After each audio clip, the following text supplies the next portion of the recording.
Hello, আসসালামু আলাইকুম। কে বলছেন? জি, আমি আবির। গতকাল আপনি রাতে বৃষ্টিতে ভিজছিলেন, ঠিক ওই সময় আপনার একটা ব্যাগ রাস্তায় পড়ে যায়। হ্যাঁ রাইট, আমার ওয়ালেটটা আপনি পেয়েছেন? জি। Thank God. আচ্ছা, আপনি কি ওয়ালেটটা খুলে দেখেছেন? জি, খুবই দুঃখিত, ব্যাগটা খুলে দেখতে হয়েছে। তাছাড়া তো আমি আপনার ঠিকানা বা আপনার নাম্বারটা বের করতে পারতাম না। It's okay. আমার কার্ডগুলো সব ঠিক আছে তো? মানে আমার কিন্তু ওখানে ডেবিট কার্ড, ক্রেডিট কার্ড, আমার এনআইডি, এভরিথিং ওয়াজ দেয়ার। কিন্তু টাকাগুলো তো ফেরত দিতে পারবো না। কোনো অসুবিধা নেই, ইটস নট আ প্রবলেম। আপনি জাস্ট আমার ওয়ালেটটা ফেরত দেন, দ্যাটস ইট। জি, সেটা তো অবশ্যই দিব। ফেরত দিব বলেই আমি আপনাকে ফোনটা দিয়েছি। ওকে, আমি আপনাকে কোথায় এসে দিবেন আমি অ্যাড্রেসটা পাঠিয়ে দিচ্ছি। প্লিজ টাইমলি চলে আসবেন। হ্যাঁ, কাল দেখা হবে। আল্লাহ হাফিজ। Sure. Thank you so much.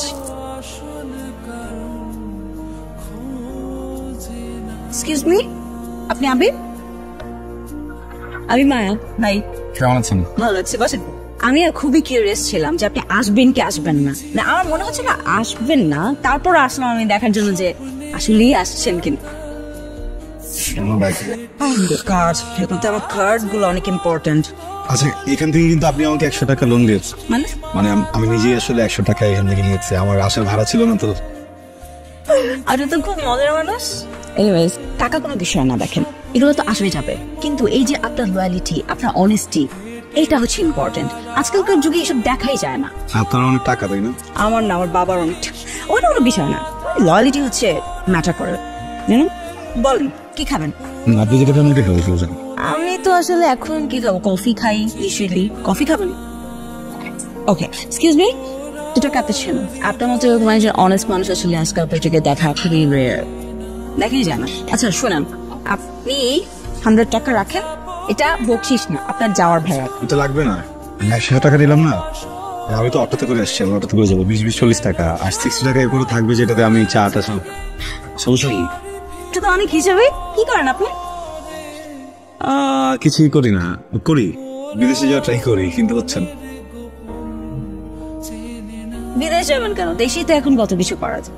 হ্যাঁ, দেশে তো করা যায়, মানে অপরচুনিটি ওদিকে মনে হলো যে ভালো, এই জন্য। তা অবশ্য ঠিক। কোথায় যাবেন? কোন কান্ট্রি? Canada, Australia? আমি প্ল্যান করেছেন কিছু দিচ্ছে না?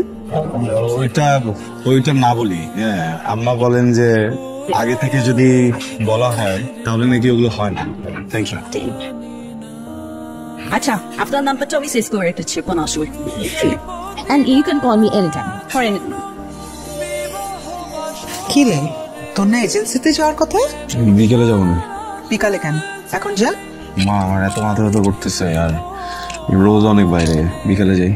নবাব সাহেব আমার, সকালে খেয়ে আপনি বাইরে যান, আবার বিকালে খান। খেতে খেতে সর্বশান্ত করে আমার ঘাড়েই বসে খাচ্ছেন। মা, খাবারের কোটা দিচ্ছ কেন? একদম চুপ, ভাইরো কালতি করবি না। তুই খেতে খেতে না আমি যখন মরবো কবরে বসেও খাস।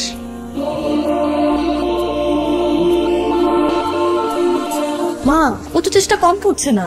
কিসের চেষ্টা করতেছে? দেশে করতে পারতো না, বিদেশে যাবে। টাকা পয়সা সব দিয়ে দিছি, কিচ্ছু নাই আমার হাতে। তো একদিন ইনকাম করবে, তখন তোমার যা দরকার তাই দিতে পারবে। জান্নাত 2 বছর হয়ে গেছে, একটা টাকাও ইনকাম করে নাই। এই ওষুধ আর পানি নিয়ে যা, রাত দেখায় খালি আমার সাথে।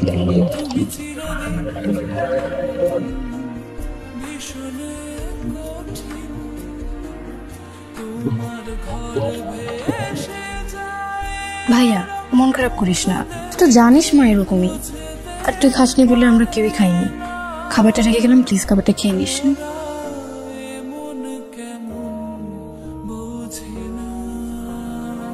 সরি, অনেকক্ষণ দেরি করে ফেললাম। না, ওই বিদেশে যাচ্ছি না, এজেন্সি থেকে ফোন দিচ্ছিল, কিছু ফর্মালিটিস ছিল, ওগুলো কমপ্লিট করতে করতে একটু দেরি হয়ে গেছে। আপনি মানুষটাকে যত দেখছি দিন দিন ততই বেশি হচ্ছে। দেখেন, আমার বাইকটা দেখে বা আমার অবস্থান দেখে আমাকে জাজ করবেন না। আমি মানুষটা কিন্তু একদম এরকম না। আপনি কেমন? ভালো প্রশ্ন, বলাটা একটু কঠিন, চেষ্টা করি নাকি। এই শহরে অসংখ্য বসন্ত আছে, কৃষ্ণচূড়ার রঙে পুরো আকাশ ঢেকে যায়, কদম ফোটে, ঝরেও পড়ে, কিন্তু এই পুরো ব্যাপারটার সাথে আমার দূর দূর পর্যন্ত কোনো সম্পর্ক নেই। আমি আছি জীবন যুদ্ধে, বেঁচে থাকাটাই একটা যুদ্ধ, আর কিছু না। জীবনটা তো এমন, তাই না? আপনাকে একটা কথা বলি, এই যে আপনি আপনার আপন দেশ ছেড়ে, শহর ছেড়ে, ফ্যামিলিকে ছেড়ে বিদেশ চলে যেতে চাচ্ছেন, এটা কি ঠিক? আমাদের জীবনের চাওয়া পাওয়া গুলো তো ঠুনকো। আমরা শুধু ভেবেই নিতে পারি যে হয়তো ভালো কিছু হবে, আদৌ হবে কিনা তা তো কেউ বলতে পারি না, তাই না? সবই বেঁচে থাকার একটা অসুস্থ প্রতিযোগিতা, তাই না? সবই তো জীবনের অংশ। আর এটা ঠিক বলেছেন, জীবনের একটা অংশ, কিন্তু এক একটা জীবন তো এক এক রকম। যেমন ধরেন দুঃখ আপনার জীবনের একটা অংশ, আমার গোটা জীবনই দুঃখ। বেঁচে থাকার অসুস্থ প্রতিযোগিতা। কি বললেন? বেঁচে থাকার ইচ্ছাকে অসুস্থ প্রতিযোগিতা বলছেন? না না না, আই ডিডন্ট মিন দ্যাট। বেঁচে থাকার আত্মচিৎকার কজনই বা শুনতে পারে বলেন? সরি, আছে না, একটু লেট হয়ে গেল, আমার যেতে হবে। ঠিক আছে, দেখা হবে আবার। চলেন আপনাকে ড্রপ করে দিই।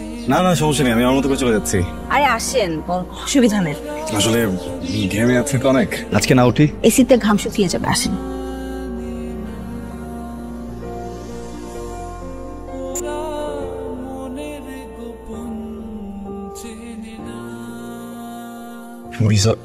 ভিসা অফিস থেকে কল করছিল আজকে, কালকে একটু সকাল সকাল যেতে পারছে। যাবি? হ্যাঁ, টাকা হবে তোমার কাছে? আমার কি টাকার গাছ আছে? হ্যাঁ, তোর পেছনে কত টাকা ঢালছি খেয়াল আছে? একটা টাকা আয়ত করিস না, বারবার যে এরকম টাকা চাস, লজ্জা করে না?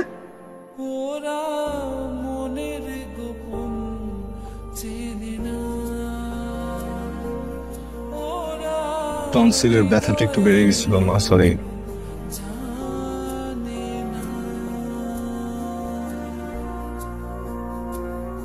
মায়া, বলেন তো আমি কেন বারবার আপনার সাথে দেখা করতে আসি? মায়ের পড়েছেন? না, সুখের নেশায়। নিজেকে ধন্য মনে হচ্ছে, খুব ভালো লাগছে শুনে। আপনাকে অনেক অনেক ধন্যবাদ।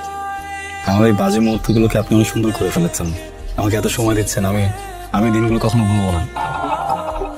এভাবে বলবেন না প্লিজ। তাহলে কি বলবো? আপনি অঝোর বৃষ্টির মাঝে এক মুঠো রোদ্দুর। আপনি তাহলে রংধনুর 7 রং হয়ে যান। সেটা সম্ভব না, যার বুকে বিশ্ববিএস থাকে সে কি করে রংধনুর 7 রং হবে? বিশ্ববিএস নিয়ে মানুষ বাঁচে নাকি? বাচ্চা তো আমার মতো মানুষ সব আছে। আমি সাথে নিতে চাই। আনা tasted. How does it taste? চলুন। কেন, আর একটু থাকি না। সবকিছু স্থিতি স্থাপক সীমা আছে, যেটা অতিক্রম করা নিষেধ। চলো। একটু থাকলে কি হয়? অনেক কিছু হয়।